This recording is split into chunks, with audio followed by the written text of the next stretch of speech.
اور لوگوں کے جو ہے وہ مخالفانہ رد عمل سے جب حضور علیہ السلام یہ سمجھے کہ یہ میری دعوت کو اب قبول نہیں کر رہے، تو سوچا کہ طائف کے اندر جاتا ہوں تو وہاں کے لوگوں کو پیغام حق دیتا ہوں، اگر میری دعوت کو وہ قبول کر گئے تو کبھی ایسا ہوتا ہے کہ کچھ لوگ دعوت قبول کر لیتے ہیں تو ان کے دیکھا دیکھی باقی لوگ بھی سوچنے لگ جاتے ہیں کہ یار جب اتنے لوگ اس شخص کے پیچھے چل رہے ہیں تو کوئی بات تو ہے، تو چلو میں طائف جاتا ہوں، ان تک پیغام حق پہنچاتا ہوں، شاید میری بات وہ سن لیں اور وہاں میرا پیغام پہنچتے تو ہو سکتا ہے کہ یہ بھی میری بات کو سننے پہ آمادہ ہو جائیں۔ اللہ کے محبوب علیہ السلام سفر کرتے ہوئے طائف پہنچتے ہیں اور ان کے 3 سردار تھے، ان سے جا کے ملے اور کہا کہ میں تمہارے لیے خیر خواہی کا پیغام لے کر آیا ہوں، اب تم میری دعوت کو قبول کرو، یہ تمہارے لیے خیر اور بہتری کا سبب ہوگا۔ اس نے کہا کہ ہم آپ کی دعوت کو مسترد کرتے ہیں۔ آقا کریم علیہ السلام نے فرمایا کہ ٹھیک ہے، تمہاری مرضی، میں تو کسی ذاتی غرض سے نہیں آیا تھا، میں محض تمہاری خیر خواہی کے لیے آیا تھا، تمہاری قسمت کہ تم میری دعوت کو قبول نہیں کیا، تو چلو اب میرے اور تمہارے درمیان یہ بات رہنی چاہیے۔ ابھی کچھ حکمت تھی، اس لیے کہ واپس مکے پلٹتے اور یہ خبر مکے پہنچتی تو وہ مذاق اڑاتے، نشانہ تضحیک بناتے کہ لو وہاں گئے تھے، انہوں نے بھی نہیں سنی۔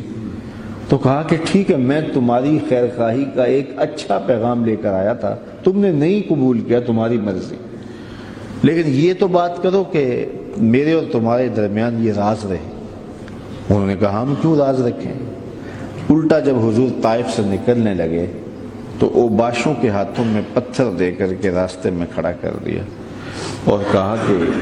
ان پہ سنگ باری کرو، اور وہ حضور علیہ السلام پر سنگ نہیں کرتے۔ روایات میں آتا ہے کہ حضور کے پاؤں پہ مارتے، اور آقا کریم جب پاؤں اٹھا لیتے تو دوسرے پاؤں پہ مارتے۔ شدت درد اور احساس کرب سے جب حضور بیٹھ جاتے تو ان کے 2 ہنڈے آگے بڑھتے اور حضور کو کندھوں سے پکڑ کے اٹھاتے اور پھر مشق سنگ زنی کرتے،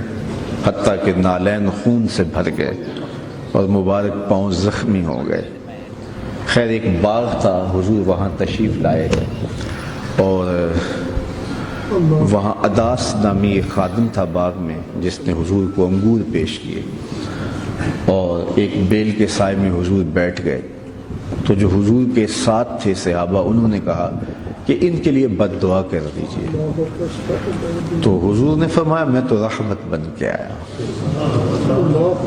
انہوں نے کہا حضور انہوں نے جو دکھ دیا ہے اور جو تکلیفیں دی ہیں، نالین خون سے بھر گئے ہیں، تو ہم چاہتے ہیں کہ ان کی چیخیں اپنے کانوں سے سنیں۔ ادھر عذاب کے فرشتے باقاعدہ حاضر خدمت ہوئے، حضور آپ اشارہ تو کیجئے،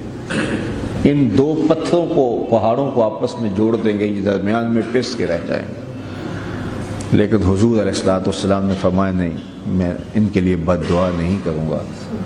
مجھے ان کی نسلوں سے ایمان کی توقع ہے، ان کی نسلوں سے ایمان کی توقع ہے۔ صحابہ نے جب پہم اسرار کیا تو حضور کے ہاتھ اٹھے، اب ان کا خیال تھا ابھی لب واہ ہوں گے اور حضور بد دعا کر دیں گے اور ہم ان کی چیخیں اپنے کانوں سے سنیں گے جنہوں نے ہمارے آقا پر پتھر برسائے۔ لیکن حضور کے لب کھلے تو یہ تھے، لفظ یہ تھے، اللہم اہد قومی، اے اللہ میری قوم کو ہدایت دے دے۔ ان کے پاس چراغ عقل نہیں ہے، یہ جانتے ہوتے تو میرے ساتھ یہ سلوک و رویہ کبھی بھی روا نہ رکھتے۔ مورخ اسلام حفیظ جالندری نے جو شاہنامہ اسلام لکھا، اس میں طائف کا ذکر کرتے ہوئے حضور کی دعا کا ذکر کیا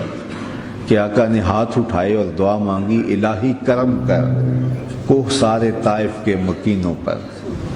الہی کرم کر کوہ سارے طائف کے مکینوں پر، الہی پھول برسا ان پتھر والی زمینوں پر۔ تو اللہ کے محبوب نے بد دعا نہیں کی، حضور نے ان کے لیے بھی دعائے خیر فرمائی۔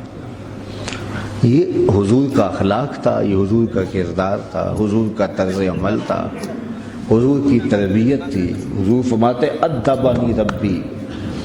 مجھے ادب میرے رب نے سکھائے۔